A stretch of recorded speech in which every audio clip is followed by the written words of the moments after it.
Right, when we're working out an algebraic expression, or just an expression, please read the question very carefully first. And this part up here will probably be the most important part, because what's contained within these sentences may even have an influence down here. So let's look at it very quickly. Or not quickly, let's look at it thoroughly. Miss Devine teaches a class, and their ages are 5, 6, or 7. 5, 6, or 7. In her class, there are n children aged 5. We don't know how many of those, but n. So n takes the number in place of the amount that we haven't yet worked out. Now, the number of children aged 6 is twice the number aged 5. Twice.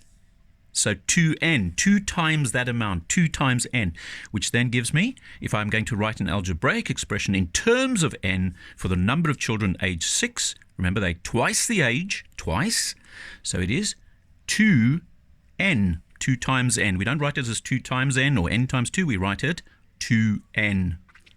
Now, the number of children aged 7 is 4 less, okay? 4 less than those aged 5.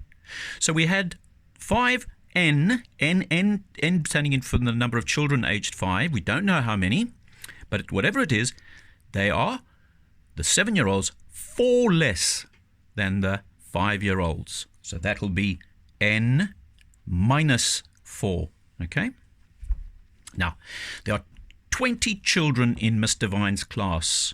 So now we need to write an equation to represent this information as simplified as possible. So we've got 2 n's, we've got another n for the 5-year-olds, and we've got another n for the 6-year-olds. Right. So could we write it as 4 lots of n's minus 4, and that should all add up to 20. So there's our equation to represent the information as simplified as possible, with the 20 children brought into the equation. Okay, we all know what an equation is. Now, solve this equation to work out the value of n. Now we want to know what the actual value of all these n's are for the 5-year-old, 6-year-old, and 7-year-olds. So let's write it out again. 4n minus 4 equals 20. Right, we need to balance this out now. We balance the scales here. So we're getting rid of that 4 by adding a 4 on that side and adding a 4 on that side. What are we left with? We're left with the 4n equals to 20 plus 4 is 24. Okay. Now, whatever's this side, we're going to divide by the number that's on that side. So we're dividing 4 by 4, and we're dividing 24 by 4. And n is equal to 24 divided by 4 is 6. So now we know the value of n. Now we can work out the age groups. Let's write them up top here. The 5-year-olds, the 6-year-olds, and the 7-year-olds. Now, what were we told? We were told that the 6-year-olds, okay, what were they? They were twice the 5-year-olds, okay? So twice, that will be 12. So we know they were half of that, so that's 6. Now we can either say 6 plus 12 is 18, subtract that from the 20, the full total, and that'll be 2. Okay?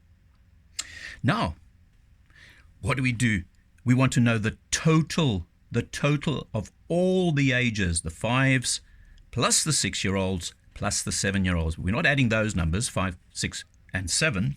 We first have to multiply all their ages. So 5 times 6 gives me 30. 6 times 12 is 72. And 7 times 2 is 14. Now these ones are going to be added. And when we total them up, the answer is 116. Okay.